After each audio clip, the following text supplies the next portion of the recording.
João 2,16 E disse aos que vendiam as pombas: Tirai essas coisas daqui, não façais da casa de meu pai, casa de comércio.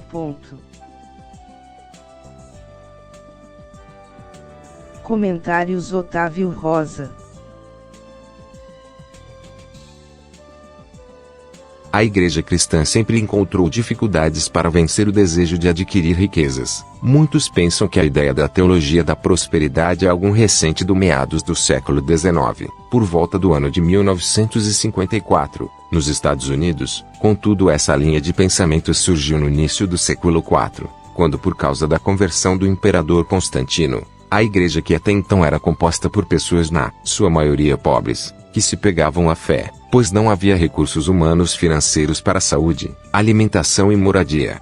Mas o que antes era realizado às escondidas por medo de represálias, agora passa a ter um pouco de liberdade. As reuniões realizadas em porões agora começa a ter um local com o aval do Império Romano. Contudo, a igreja cristã, formada por sua maioria por pessoas da classe baixa da sociedade, começa a ficar de lado na composição da nova direção da igreja. A liderança agora é formada por pessoas com posse financeiras e respeito perante a sociedade. E assim surgiu a primeira ideia de busca pela vida financeira.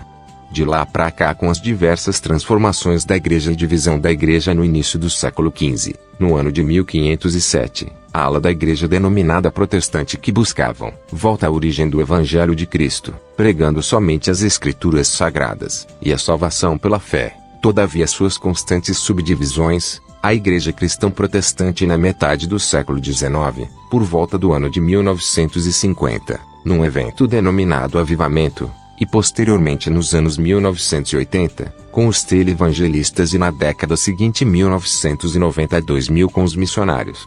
Tal linha de pensamento levou a igreja cristã volta-se totalmente para a materialidade, do que o lado espiritual. Quando o Senhor Jesus Cristo indignou-se com a situação na qual estava sendo coordenados as coisas no templo de Deus, a começar pela liderança que orquestrava meio para faturar mais dinheiro em nome de Deus.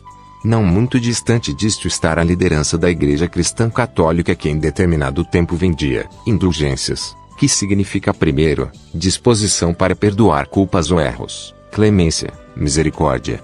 Segundo, absolvição de pena, ofensa ou dívida, desculpa, perdão. A igreja cristã católica, com a finalidade de construir a Basílica de São Pedro, usou de extremidade ao promover diversos atos de indulgências cristãs, arrecadando assim uma quantia grandiosa em dinheiro. E o mais lamentável nesta história é que muitos de nossos irmãos descansaram sem ter a plena certeza da salvação. Por outro lado, a igreja protestante recriou o dízimo, as ofertas e sacrifícios baseado no livro do profeta Malaquias, com a finalidade de manter a chama a obra de Deus. Entretanto, o que deveria ser a manutenção dos trabalhos evangelísticos acabou se tornando um mercado lucrativo para os donos desses templos religiosos. Se outrora o protestantismo visava voltar a igreja cristã para suas origens, ou assim como a igreja cristã católica possuem templos, bancos, escolas, faculdades, rede de televisão, rádios, entre outras possessões. A verdade é que ter hoje um templo religioso acaba sendo algo lucrativo para seus gestores, bem mais do que ter uma empresa, na qual as taxas tributárias são muito altas. Ao que parece, a igreja cristã de modo geral não tem praticado a leitura da Bíblia Sagrada, quando nos fala do cuidado que devemos ter com os órfãos e as viúvas, em pegar tudo que temos e dividir com os pobres. A obras do Senhor Jesus Cristo não precisa de dinheiro, quanto mais dar lucro. O que precisamos é disposição e de entrega verdadeira de cada um de nós. Somos a igreja de Cristo, cada um de modo individual tendo a responsabilidade de pregar o Evangelho de Cristo. Contudo, quando comercializamos seja o que for, óleo ungido, água do Rio Jordão, sal do Mar Morto, pedaço da túnica do apóstolo Pedro, entre outras infinidade de coisas que não está relacionado em nada com a missão dada por Cristo Jesus para cada um de nós, fazemos da casa do Senhor um comercial lucrativo para os seus gestores, negamos que de fato somos representantes de Cristo Jesus na terra.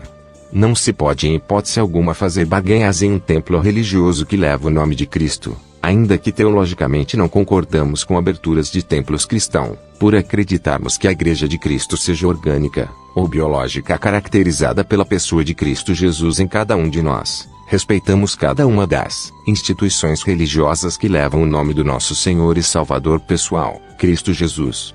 Pois analisamos juntos se por bem menos o Senhor Jesus Cristo literalmente dizendo chutou o pau da barraca ao ver todo aqueles movimento mercadológico na frente do templo, o quanto mais essas multiplataformas que somados se tomam que sabem a maior empresa ativa do mundo. Precisamos desprender o Evangelho de Cristo, lutando contra tais absurdos dos templos cristãos. Ao longo da história do cristianismo temos visto que o dinheiro é a prova de Cristo Jesus não está presente nesses locais. O Senhor Jesus, Senhor da Igreja, não constituiu para si templos religiosos, ainda mais que ensinam a usar a fé para se enriquecer, pois os ensinamentos de Cristo nos ensinam a usar a fé para alcançarmos o reino dos céus, e não o reino dos homens. Na lei o Senhor fez sim algumas pessoas prósperas e ricas, contudo nenhuma dessas pessoas eram pessoas materialistas. Podemos dizer de Abraão, na qual pela fé foi justificado perante Deus, José outro que fugia da aparência do mal, Davi guerreiro defensor da casa de Deus, Salomão que nunca pediu ao Senhor riqueza e sim sabedoria, Jó, homem íntegro e fiel a Deus, apesar de perder tudo não murmurou contra Deus. Por outro lado, a graça sobre graça derramada sobre nossas vidas por Cristo Jesus, não encontramos ninguém que tenha sido agraciado pelo nosso Senhor Jesus Cristo com o dom de adquirir riquezas. Lembrar da viúva que ao entrar no templo depositou 2 moedas somente? Pois bem, o Senhor revelou aos seus discípulos que ela havia colocado tudo no altar. No entanto, não mudou sua vida financeira por causa disto. Outro caso é daquele jovem rico, que embora fosse religioso, amava muito mais seu dinheiro a ponto de abrir mão da vida eterna. Nosso irmão Judas Iscariotes, que era avarento e fraudador no tocante à obra na qual ele era responsável, a tesouraria. Hoje muito que se convertem a Cristo não querem largar suas vidas. Artistas querem continuar sendo artista e ganhando seu salário por isso. Alguns migram para o chamado gospel, todavia não dando certo retorno às suas vidas. Mas o que dizer de apóstolo Mateus, que sendo publicano abandonou tudo para viver na dependência do Senhor Jesus Cristo, e Lucas, o médico, discípulo do apóstolo Paulo, que sendo médico graduado abrandou tudo para dedicar à transcrição dos fatos acerca de Cristo Jesus, sendo o primeiro estudioso e historiador do cristianismo. Poderíamos citar outros exemplos de abnegação própria por causa do Evangelho de Cristo, contudo acreditamos que ficou bem claro que para seguir a Cristo Jesus, nos temos que abnegar a nós para que Cristo possa.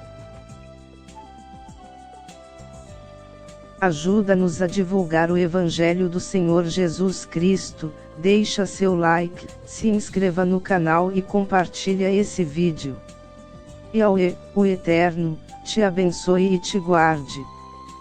Faça o Senhor resplandecer o seu rosto sobre ti e te agracie. Que o Eterno revele a ti a sua face de amor e te conceda a paz.